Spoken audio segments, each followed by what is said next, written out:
Hey Scott, how are you? Great. Good. Troy, thanks for having me. Absolutely. Thank you. Tell us a little bit about Scott Zucker, how you got in the business, what you're doing currently, and a little bit of history about you. So I started my law practice in 1987, originally as a construction development attorney.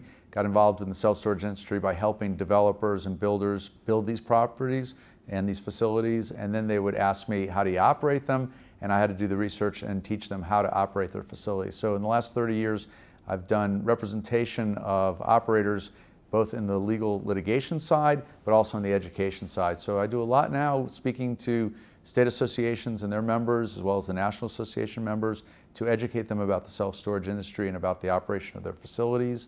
I'm Deputy General Counsel for the National Self-Storage Association, and glad to be at this show. Fantastic.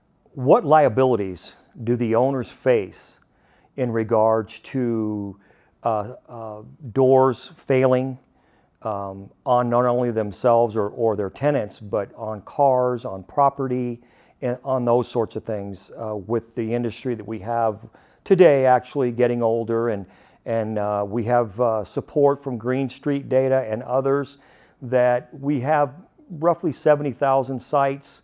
Of those 70,000, just about half are 20 years and older, and about half of that number, they're 30 years and older. So what are your thoughts on the safety issues and liabilities? Well, it's a great question, and it's an important question. If you look at a self-storage operator, they are a landlord inviting people to come to their facilities, either as a tenant, or you might even have guests of a tenant come on the property and use the facility.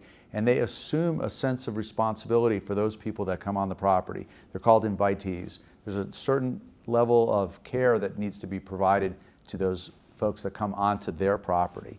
And it's important then to make sure the property is safe. When you talk about these older facilities, whether it be the doors, the gates, the pavement, the curbs, whatever it is, that maintenance responsibility is really important for operators to understand their responsibility to maintain their properties. So when you look at some of these older facilities with the doors that may not operate the correct way, if there's an injury that's as a result of the failure of maintaining or replacing those doors, there is inherent liability for the operator. So they need to be thinking about these issues as their facilities grow older and think about updating and certainly maintaining those properties.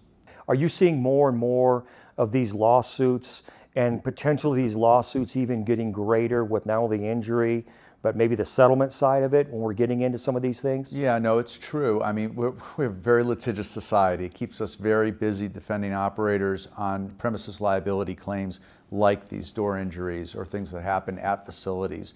So the claims are out there, the risk is out there, and they need to be aware of that. Now, insurance will cover a certain level of that risk, but there's also circumstances where insurance could claim a non-covered claim if the operator fails to maintain their property adequately. So if they are aware and have some foreseeability of a dangerous condition on their property, they must fix it. So if they know of a door system that's not operating correctly, they have to replace it.